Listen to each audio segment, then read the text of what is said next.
நம்முடைய முன்னோர்கள் புலனடக்கம் வேண்டும், அது இறைவனை அடைய வழி என்கிறார்கள். மெய், வாய், கண், மூக்கு, காது, இதனை புலன் 5 என்கிறோம். இப்படி புலன்களால் வரும் இன்பமும் 5 வகைப்படும்.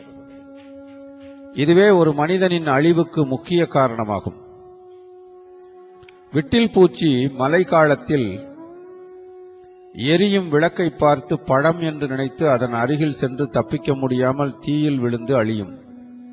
இது பார்வையில் வரும் இன்பத்தால் வரும் துன்பம்.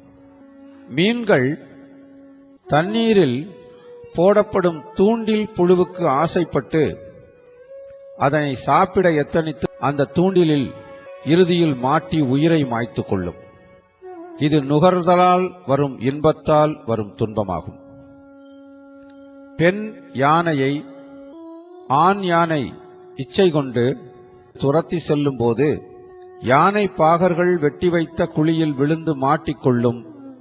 இது ஸ்பரிச இன்பத்தால் வரும் துன்பமாகும்.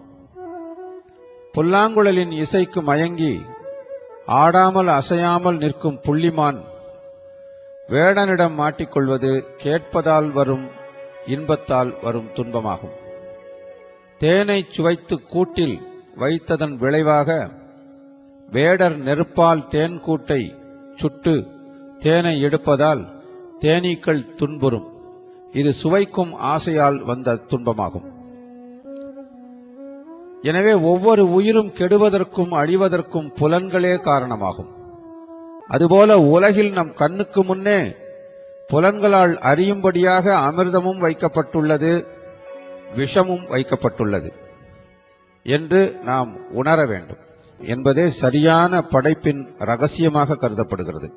மரணத்திற்கு பின் மனிதனின் நிலை இதுதான் என்று இறைவனே எடுத்து கூறியும், இது பல நெடுங்காலங்களாக பல ரிஷிகளும் முனிவர்களும் தத்துவ ஞானிகளும் அவதார புருஷர்களும் சொல்லி வந்தாலும், இறந்த பிறகு நடப்பதை பற்றி இப்போது நான் ஏன் கவலைப்பட வேண்டும் என்ற எண்ணம் மேலோங்கிய மனித ஜென்மமாகவே இன்றும் நாம் இருப்பது இறைவனே வருத்தம் கொள்ளும் ஒரு நிகழ்வாகும். அதனால் பயங்கரமான பூகம்பங்கள் தற்காலத்தில் ஏற்படுகின்றன.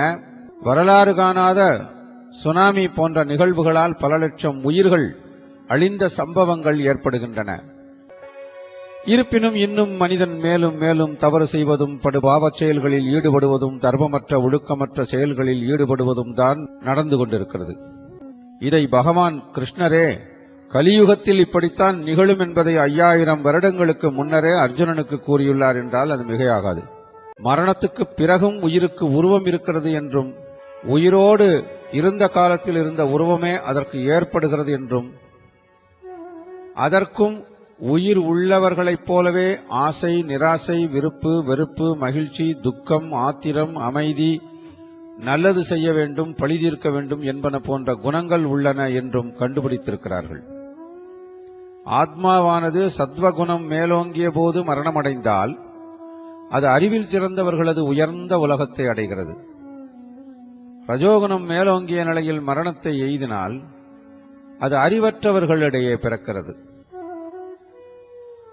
சித்தர்கள் உயிர் என்றும் அழியாதது, உடலை விட்ட பின்னும் அதன் வாழ்வு தொடர்கிறது என்று கூறியுள்ளனர். உடல் இறந்த பிறகு எரிக்கப்படுகிறது. அப்போது சொல்லப்பட வேண்டிய ரிக்வேத மந்திரத்தின் பொருள் என்னவென்றால், அக்னி தேவதையே, உமது கரங்களால் இவரை இனிதாக பற்றி அழைத்துச் செல்வீர்களாக, இவருக்கு தோஷமற்ற தேகத்தை அளிப்பீராக, பித்ரு தேவதைகள் வசிக்கும் இடத்திற்கு அழைத்துச் சென்று சோகமும் மரணமும் இல்லாத உலகில் இவரை கொண்டு போய் சேர்த்து விடுவீராக என்பதாகும்.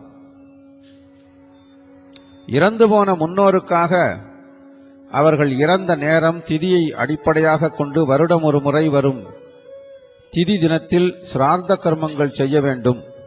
தந்தை இறந்த பிறகு அவருக்கும் அவருடைய முன்னோருக்கும் சிரார்த்தம், தர்ப்பணம் முதலியவற்றை மகன் செய்வதே பித்ருகர்மா எனப்படும். பிதிருக்களுக்கு செய்ய வேண்டிய காரியங்களை செய்யாவிட்டால் பிதிருசாபத்திற்கு ஆளாக நேரிடும். அதன் பலனாக வம்சம் விளங்காமல் போகும். ஊனமுற்ற குழந்தைகள் பிறக்கலாம், மங்கள காரியங்கள் நிகழாமல் தடைபடும் என்று சாஸ்திரங்கள் கூறுகின்றன. அக்கறையில்லாமல் மனம் ஒன்றாமல் செய்யும் கர்மாக்களை பித்ருக்கள் ஏற்றுக்கொள்வதில்லை. வருஷத்திதி, அமாவாசை தர்ப்பணம், மகாலயபக்ஷம், மாதப்பிறப்பு, சூரிய சந்திர கிரகண நாட்கள் போன்றவற்றில் செய்யப்படும் தர்ப்பணங்கள் மிகவும் முக்கியமானவை. தந்தை இறந்த பிறகே தர்ப்பணம் செய்யும் உரிமை மகனுக்கு வருவதாக சாஸ்திரங்கள் கூறுகின்றன. அப்படி செய்யப்படும் தர்ப்பணங்கள் தந்தை வழியில் முன்தோன்றிய 6 பேருக்கும் தாய் வழியில் முன்தோன்றிய 6 பேருக்கும் ஆக 7 தலைமுறைக்கு செய்ய வேண்டும். ஒவ்வொரு உயிரின் என்ன உணர்வு அதிர்வுகள் அந்த ஜீவனை கட்டுப்படுத்துகின்றன. இந்த அதிர்வுகளை நீக்கி அவை விடுபட்டு செல்ல இந்த சிரார்த்தம் உதவி செய்கிறது. இதன் விளைவாக உடலை விட்ட உயிரானது எல்லா வகை உணர்வு பிணைப்புகளிலிருந்தும் அதிர்வுகளிலிருந்தும் விடுவிக்கப்பட்டு தக்க உலகங்களை சென்றடையும்.